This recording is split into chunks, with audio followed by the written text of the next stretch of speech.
आज जो हमारे गेस्ट है यहां पर बैक स्टेज पर, उनकी जो एनर्जी है वो नेक्स्ट लेवल है। वो इंडिया के सबसे पॉपुलर मोटिवेशनल स्पीकर्स में से एक हैं। Please give an energetic and warm welcome to the one and only Sonu Sharma.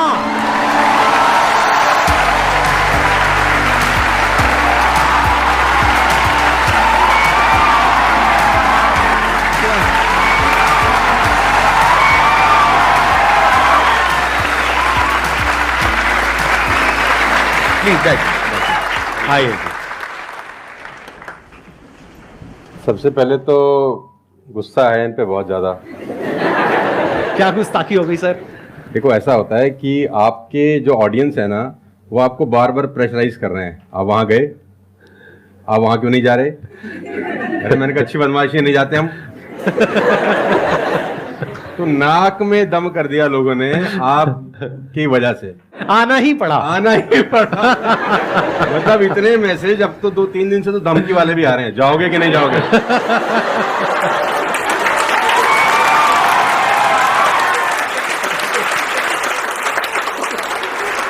इस बहाने मिलना तो हो गया ना सर? इस बहाने मिलना हो गया। और मैं जानता हूं कि 2-2.5 महीने से हम लोग प्रोसेस में थे कि आपके से मुलाकात होगा, लेकिन अच्छा लगा बच्चों की एनर्जी देखकर और आपसे मिलकर वाकई में।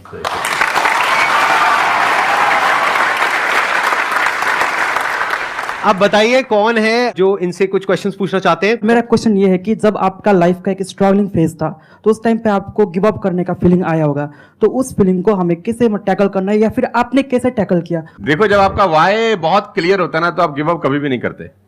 कोई भी चीज क्यों करना है, ये सबसे इंपॉर्टेंट रोल प्ले करता है। There is a book by Simon Sinek called learn your why, कि आप कोई भी काम क्यों कर रहे हैं, है ना। तो अगर आप उस किताब को पढ़ेंगे ना, तो आपको बहुत सारी चीजें सीखने को मिलेंगी। वाई बहुत इंपॉर्टेंट है। मतलब अगर आपका वाई क्लियर है ना, तो कोई भी ऑब्स्टिकल गिराने के बाद, आप गिरने के बाद, नीचे गिरने के बाद आप अपने आप उठ खड़े हो जाते हैं। तो वाई स्ट्रांग होना चाहिए, और वही लोग उठने ही खड़े होते हैं जिनका वाई स्ट्रांग नहीं है। मैं एग्जांपल देके समझाता हूं आपको। फॉर एन एग्जांपल मैं आपको वुडन स्ट्रोक दूं, 2 फुट जिसका विड्थ हो और 30 फीट जिसका लेंथ हो, और आपको बोलूं मैं यहां से वहां आपको ट्रेवल करना है उसके ऊपर चल के, और मैं आपको 10,000 रुपए दूंगा, तो आप चल लेंगे बहुत आराम से? आप सवाल को ट्विस्ट करते हैं। अब उसी फट्टे को मैं 100 माले की 2 बिल्डिंग के बीच में लगा दूं, अब आप चलेंगे? लेकिन मैं अगर आपको अभी भी चलवा दूं तो आप अभी भी चलेंगे। अगर आपको पता हो कि दूसरी बिल्डिंग में आपकी बेटी है और उस बिल्डिंग में आग लग गई है, और मैं आपको 1 रुपया भी नहीं दूंगा, फिर भी आप चलेंगे? बिकॉज आपका वाई क्लियर है। जब आपका वाई क्लियर होता है ना, तो कोई भी ऑब्स्टिकल, कोई भी गिरावट आपको कभी रोक नहीं सकती। लेकिन जब वाई क्लियर नहीं होता, तो छोटी से छोटी ऑब्स्टिकल भी आपको वापस ले जाती है जहां से आपने जर्नी स्टार्ट किया होता है। वाई इंपॉर्टेंट है। आप सबसे मेरा एक क्वेश्चन है, आप कैसे बनना चाहते हो? जैसे एक होता है कि जरा सा भी कोई थोड़ी सी भी प्रॉब्लम आई तो रोने लग गए, परेशान हो गए। एक ऐसी पर्सनालिटी आपकी हो सकती है कि आने दो, जो आ रहा है आने दो, देख लेंगे, संभाल लेंगे। वो किसके अंदर हो सकता है? जिसने बहुत सारी छोटी छोटी प्रॉब्लम्स को फेस किया है, वही तो बोल सकता है ना आने दो। इस बात को अच्छे से समझ लो कि स्ट्रांग बनते कैसे हैं। स्ट्रांग बनते हैं प्रॉब्लम से, फेलियर से, स्ट्रगल से, सक्सेस से नहीं। सक्सेस से तो दिमाग खराब होता है हम सबका। सच बता रहा हूं आप लोगों को। अभी आप लोगों के लिए सक्सेस बहुत इंपॉर्टेंट है ना। सक्सेस से कुछ नहीं होता है। सक्सेस जब मिल जाती है, हम अपने कंफर्ट जोन में चले जाते हैं और दिमाग खराब हो जाता है, ईगो बढ़ जाती है। बट एक्चुअल में एक इंसान अंदर से जो स्ट्रांग बनता है ना, वो बनता है ठोकरे खा खा करके, प्रॉब्लम्स को फेस करके, स्ट्रगल्स को देख करके। तो आप जितना अभी इस एज में फेलियर्स को देख लोगे, फेलियर से डरोगे नहीं, उतना ही आने वाले 10 साल बाद स्ट्रांग हो जाओगे। With all the respect and regard to everybody, आप देखेंगे कि जो सड़क किनारे बहुत सारे लोग रह रहे होते हैं ना, तंबू वंबू लगा के कुछ सामान बेच रहे हैं टाइप्स, वहां देखना उनके बच्चों का इम्यून सिस्टम बहुत शानदार होता है। वो सर्दी में, जनवरी की सर्दी के अंदर वो नंगा ही खेल रहा होगा सर, और हमारा पैम्पर्ड बच्चा ब्लैंकेट के अंदर उसको जुकाम हो जाता है, जरा सा हवा लग जाए ठंडा। तो जो ठोकरे हैं ना, वो आपका इम्यून सिस्टम बहुत अच्छा बना देते हैं। सफलता, सही कह रहे हैं संदीप जी, कि दिमाग खराब करती है। तो ये जो 5-6 साल हैं, फ्रॉम 14 to 20 और 22, यहां तो आदमी की रगड़म पट्टी होनी चाहिए दबा के। मतलब उसके तो खून के आंसू आ जाने चाहिए कि जिंदगी में भगवान ने मुझे क्या दिया है। सही कह रहे हैं, बिल्कुल सही कह रहे हैं। बता रहा हूं अपना। जो मैच्योर लोग रहते हैं, जिनको लगता है कि यार एक कुदरत टेस्ट ले रही है यार हमारा, वो तो खुद ही बोलता है, अगर 2-4 साल कुछ ना हो ना, ऊपर देख के बोलता है कुछ कर नहीं रहे क्या। मुझसे भरोसा उठ गया है क्या? हाँ सही बात है। भेजो कुछ चैलेंज, मैं तैयार हूं कुछ बड़ा मजा करने ही नहीं के आता लिए। उसके बिना मजा ही नहीं हम आता। तो लोग वो हैं कि हम गाड़ी चलाते हैं ना, 4-5 साल स्मूथ चलने लग जाए गाड़ी रोड पे, तो हम गाड़ी रोक के खुद ही खड्डा खोदते हैं सड़क पे। साला इतनी स्मूथ क्यों चल रही है? कोई ना कोई चैलेंज चाहिए यार, मजा नहीं आ रहा यार गाड़ी चलाते हुए।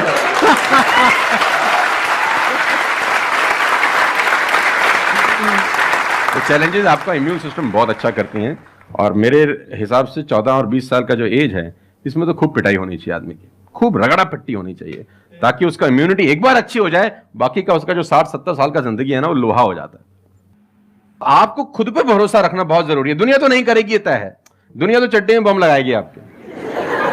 हाँ, तकलीफ ये नहीं है कि चड्डी में बम लगाएगी, तकलीफ ये है कि रिमोट भी अपने हाथ में रखेगी जब मन करे। हाँ, जब मन करेगी वो ठास। दुनिया पे भरोसा नहीं करेगी, ये तय है। लेकिन अगर आपने भी भरोसा नहीं किया अपने ऊपर, तो मुझे लगता नहीं है कि वो ऊपर जाएंगे तो वो खुश होगा। वो कहेगा मैंने क्या बना के भेजा था यार, तुमने साला खुद पे ट्रस्ट नहीं किया यार। मेरा ये मानना है कि आदमी पहाड़ की चोटी से गिर जाए ना, वापस खड़ा हो जाता है। ऊंट से गिर के भी खड़ा हो सकता है, लेकिन अपनी नजर में गिर जाए ना, फिर आदमी खड़ा नहीं होता कभी। हमारे को अपनी नजर में खड़ा होना है। मेरा एक क्वेश्चन है आपसे, ये जो आप अपने वीडियोस में बार बार साला साला बोलते हो, तो आपका साला एक्चुअल में है या नहीं है? नहीं, बिल्कुल है, हष्ट-पुष्ट है। कहते हैं ना, सारी खुदाई एक तरफ। एक्चुअली मैं उसको याद करता हूँ, लोग कुछ और वही मैं कह आजकल का जो दौर है ना, जो मुझे कई बार लोग बोलते हैं आप साला मत बोला करिए, लेकिन साला बोलने से जो वजन बढ़ता है ना बात में, वो कुछ और शब्द उसको भरपाई नहीं कर पाता। वो उसकी भरपाई नहीं हो पाती। और कभी कभी जैसा लोग मुझे बोलते हैं मत यूज करो, ये वो आदमी है जो नेटफ्लिक्स देख रहा है और न जाने क्या क्या देख रहा है और क्या क्या सुन रहा है, लेकिन उसको मेरे से पंगा है थोड़ा सा। हर आदमी रहता है ना कि इस देश में हर आदमी से खुश हो सकता है क्या? If everybody likes you, you have a serious problem, है ना? अगर दुनिया में सब आपको पसंद करते हैं तो आप में कोई प्रॉब्लम है, फिर आपने कोई समझौते किए हैं जीवन के अंदर। हाँ। तो मैं वो जानबूझ के बोलता हूं, क्योंकि उसका जो वजन है ना यार, मैं और बोलना चाहता हूं और भी कुछ, लेकिन रोक लेते हो।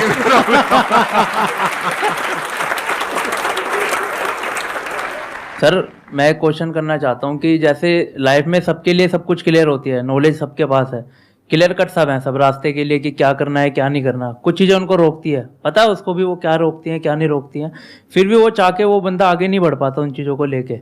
एक नेगेटिविटी उसको रोकती है और उसकी सराउंडिंग उसको रोकती है, मैटर करता है, उसको सब पता है करना क्या है, फिर भी वो रुकता है। सर इसके लिए कोई ऐसा आंसर दो, आज तक किसी ने दिया ना और क्लियर कट हो। भगवान कृष्ण पांडवों के तरफ से गए 5 गांव मांगने हस्तिनापुर, शांति प्रस्ताव लेके गए कि 5 गांव आप पांडवों को दे दो, बड़े संतोषी हैं, वो लड़ाई वड़ाई नहीं करेंगे और पूरी महाभारत टल जाएगी, खत्म, कोई दिक्कत नहीं है। तो दुर्योधन ने बोला कि सुई के नोक बराबर भी जमीन नहीं दूंगा। तो भगवान कृष्ण दुर्योधन से बोलते हैं ये धर्म है? उसने बोला मैं जानता हूं धर्म है। उसने बोला करता क्यों है? बोला पता नहीं ऐसी कौन शक्ति है जो मुझसे करवाती है। ऐसा होता ही नहीं है कि गलत करने वाले को अरे मुझे तो पता ही नहीं था चोरी करना पाप है, नहीं तो मैं करता ही नहीं यार। पता होता है। वो कहता पता नहीं ऐसी कौन सी शक्ति है जो मुझसे गलत कराने को मजबूर करती है और मैं करता जाता हूं। कुत्ता रहता है ना, जो कुत्ता, उससे परफेक्ट एग्जाम्पल नहीं है। कुत्ता अगर रोटी चुरा के कहीं से भागेगा ना, आप ध्यान दीजिए, गौर करिए, कहीं से चुरा के भागे तो वो 3 गली दूर जाएगा, चोरी से खाएगा कि कोई देख तो नहीं रहा, चुरा के लाया है। और अगर मालिक उसको अगर परोसता है, ध्यान से देखना, वो पहले पूंछ उठाएगा, 2 हाथ ऊपर के करेगा, थैंक्स बोलेगा, शुक्रिया अदा करेगा, और जहां परोसी होगी वहीं बैठ के खाएगा। कुत्ते को भी पता है ये ईमानदारी की रोटी है, और उस कुत्ते को पता है कि सारा बेईमानी की रोटी है, वो 3 गली दूर जाके खाता है। कुत्ते को भी पता होता है क्या सही है क्या गलत है, तो इंसानों को कैसे नहीं पता हो सकता? सबको पता होता है कि क्या सही होता है और क्या गलत होता है। बहुत बढ़िया। फिर भी लोग करते हैं। ऐसा हो नहीं सकता। Cigarette smoking is injurious to health, everybody knows ना। अब वो 40 साल तक साला चेन स्मोकिंग कर रहा है और उसके फेफड़े खराब हो गए, डॉक्टर ने बोला भाई तेरी वारंटी खत्म है, तू विल शील लिख ले, तू जाने की तैयारी कर ले। और ये डॉक्टर साहब को अगर इनोसेंटली बोल रहा है, डॉक्टर साहब मुझे पता होता, भगवान कसम मैं पीता ही नहीं, बोल सकता है ऐसे? नो, उसको पता था। पता होने से कुछ नहीं होता। मैं अपनी ट्रेनिंग में बोलता हूं execution is the most powerful thing. आपको सब पता है, सुबह सैर करने से सेहत अच्छी रहती है, हर किसी को पता होता है। गरीब भी कर सकता है, अमीर भी कर सकता है, चप्पल है तो भी कर सकता है, नाइकी का जूता वाला भी कर सकता है, लेकिन फिर भी नहीं करता ना। पता होने से क्या होता है? कुछ नहीं होता, एग्जीक्यूशन इज इंपॉर्टेंट।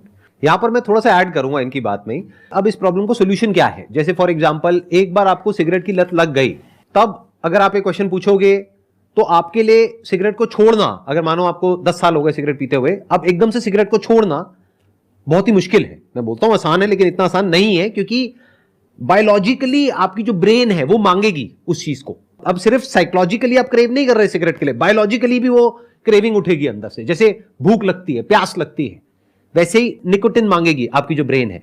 तो इसका सोल्यूशन क्या है? जब भी कोई गलत काम करने की शुरुआत कर रहे हो, आपको पता है कि वो सही है गलत है, तभी आपने क्वेश्चन पूछा, आपको पता है कि मैं यहां पर गड़बड़ कर रहा हूं। अब वो गड़बड़ क्या हो सकती है? टाइम खराब कर रहा हूं।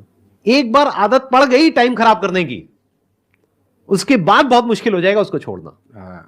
बहुत लेकिन अगर शुरुआत हो रही है टाइम खराब करने वही की, रोक लिया, पहली सिगरेट पे आप रुक गए, तो बच जाओगे। मैं आपको संदीप जी को ऐड करता हूं, ये बिल्कुल फैंटास्टिक बात बोली इन्होंने, बहुत जबरदस्त बात बोली। एक गुरु और एक चेला कहीं से ट्रेवल कर रहे थे, राइट? कोई जंगल टाइप जगह थी, तो गुरु ने बोला इसको उखाड़ दो। क्या उखाड़ दो? वो छोटा सा पौधा सा लगा था, इतना सा उंगली जितना बाहर आया था। तो बच्चे ने बोला कौन सी बात है, खट से उखाड़ दिया। हाँ। थोड़ा सा और आगे गए तो 2-2.5 फुट का एक छोटा सा पेड़ था। गुरु ने बोला इसको उखाड़ दे। उसने थोड़ा सा जोर लगाया, वो भी उखाड़ दिया। फिर 4-5 फुट लंबा पेड़ था। गुरु ने बोला अब इसको उखाड़ दे। थोड़ी सी उसको मेहनत लग रही, लेकिन उसने फाइनली इसको भी रिमूव कर दिया। अब एक बरगद का पेड़ था करीब करीब 20 फीट ऊंचा। गुरु ने बोला अब इसको उखाड़। बोला महाराज कैसी बातें करते हुए, कैसे उखड़ेगा? बोला यही सिखाना चाह रहा था कि एक बार जड़ें गहरी हो जाए ना तो उसको उखाड़ना बहुत मुश्किल होता है।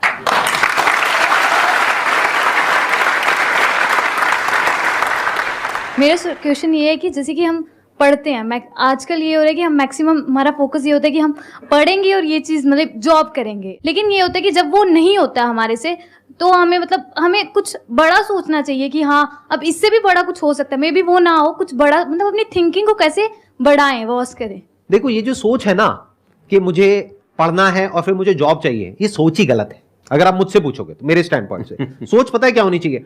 इतना तगड़ा इंस्ट्रूमेंट हमको मिला हुआ है, ये जो ह्यूमन बॉडी है, इसको एक इंस्ट्रूमेंट की तरह देखो। कितना कमाल का इंस्ट्रूमेंट है, क्या ब्रेन है हमारे पास में, क्या थिंकिंग पावर है, क्या एबिलिटीज है। इसको हम यूज कर रहे हैं किस लिए? सर्वाइव होने के लिए। सर्वाइव तो जानवर भी कर जाते हैं, उसमें क्या बड़ी बात है? तो नॉलेज को यूज करो, यानी एजुकेशन को यूज करो कुछ क्रिएट करने के लिए। माइंडसेट को चेंज करो। अभी क्या एज है? 20 साल, 22 साल। अभी सोचो कि मैं अपनी पूरी लाइफ को क्रिएट करने वाली हूं। 20 साल, 30 साल, 40 साल, 50 साल, अभी पूरी लाइफ पड़ी है। उसको कैसे क्रिएट करना चाहते हो आप? कैसी लाइफ चाहते हो आप? उसको क्रिएट करो और उस नॉलेज को, उस एजुकेशन को यूज करो उसको क्रिएट करने के लिए। अगर एजुकेशन सिस्टम से वो नॉलेज नहीं मिल रही है तो बाहर से ले लो। इंफॉर्मेशन एज बोलते हैं इसको। इंटरनेट पे भरी पड़ी है नॉलेज, नॉलेज की कहां कमी है? और अपने दिमाग को खोलो। सिर्फ ये लाइफ नहीं है कि मैंने यहां से पढ़ाई करी, उसके बाद में मुझे जॉब लग गई तो मैं सक्सेस हूं, जॉब नहीं लगी तो मैं फेलियर हूं। अरे नहीं, वो समय गया। आज अनलिमिटेड ऑप्शंस है। फिर भी अगर हम ऐसी बात करते हैं तो इसका मतलब क्या है कि अभी हमारा दिमाग खुला नहीं है, दिमाग बंद है। बोलते हैं ना, mind is like a parachute, it can't work unless it's open. तो दिमाग को खोलो, देखो दुनिया में क्या क्या हो रहा है।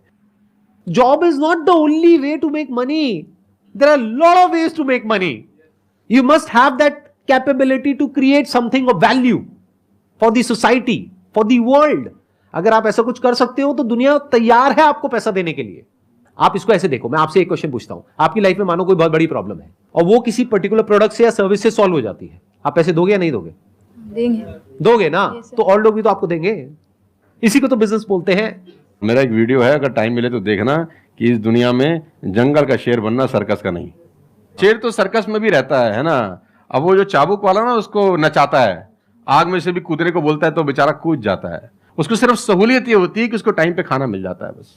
लेकिन जो जंगल का शेर है उसको कभी मिलता है, कभी नहीं मिलता। उसको रोज हॉन्ट करना पड़ता है। Every day when the sun rises उसको भागना पड़ता है शिकार के लिए, नहीं तो वो शाम का अपना सूर्यास्त नहीं देख सकता, मर जाएगा। डेली भागना है, डेली दौड़ है, डेली लड़ाई है, डेली जंग है उसकी। लेकिन सर्कस के साथ कोई जंग है ऐसी नहीं। उसको धूप की तकलीफ नहीं है, धूप उसको पड़ेगी नहीं, बारिश उस पर आएगी नहीं, सेफ सिक्योर है, मस्त रह रहा है, उसकी टेक केयर हो रही है। लेकिन साला कोई जिंदगी है? बच्चे भी पूंछ पे हाथ लगा के चले जाते हैं जब पूंछ बाहर घूम रही होती है। अब यही पिंजरा हटा दो, अब बच्चे को बोल हाथ लगाइयो, है ना? तो जिंदगी में बनना, तो जंगल का शेर बनना, चैलेंजेस होने चाहिए। आराम से 2 टाइम का खाना मिल जाएगा, वो तो सर्कस वाली कहानी है, मुझे सूट नहीं करती। जंगल में रहे, खाना मिलेगा नहीं मिलेगा लेकिन शान से जिएंगे। 100 साल की नालायक जिंदगी से 30 साल की साले शानदार जिंदगी ज्यादा अच्छी है।